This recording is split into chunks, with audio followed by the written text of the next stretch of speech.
Buonasera e ben ritrovati con l'informazione flash di New Sicilia, i principali titoli del pomeriggio. Resta nel carcere minorile Beccaria di Milano il sedicenne accusato dell'omicidio di Gabriele Vaccaro, il 25enne originario di Favara, ucciso a Pavia con un fendente al collo.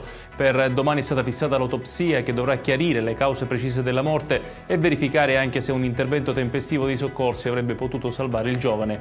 Intanto i 4 ragazzi che erano con il minorenne sono indagati per omissione di soccorso e concorso in omicidio. Comincerà il 7 luglio davanti alla Corte d'Assise di Catania il processo ad Aldo Ercolano, nipote del boss storico Nitto Santapaola, accusato di essere il mandante del duplice omicidio degli imprenditori Alessandro Rovetta e Francesco Vecchio, uccisi nel 1990 alle Acciaierie Megara per essersi opposti alle richieste di Pizzo.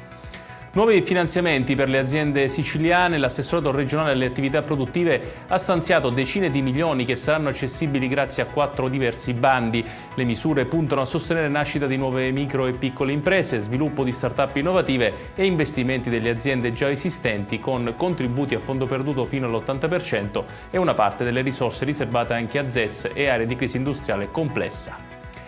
I carabinieri hanno arrestato in flagranza di reato un 28enne di Sciacca nell'Agrigentino per detenzione di droga ai fini di spaccio. Nella sua abitazione i militari hanno sequestrato 79 panetti di hashish per oltre 8,2 kg, circa 290 grammi di cocaina purissima e materiale per confezionamento e pesatura. Chiudiamo con il meteo, si chiude la brevissima parentesi di nubi e piogge sparse che ha riguardato la Sicilia nella giornata di oggi. Domani è infatti atteso un significativo miglioramento con cieli sereni su tutta la regione.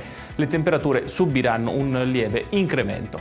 Ed è tutto per questa edizione, tutti i dettagli su queste notizie li trovate come sempre sul nostro sito www.newsicilia.it. Grazie per averci seguito e buon proseguimento di serata.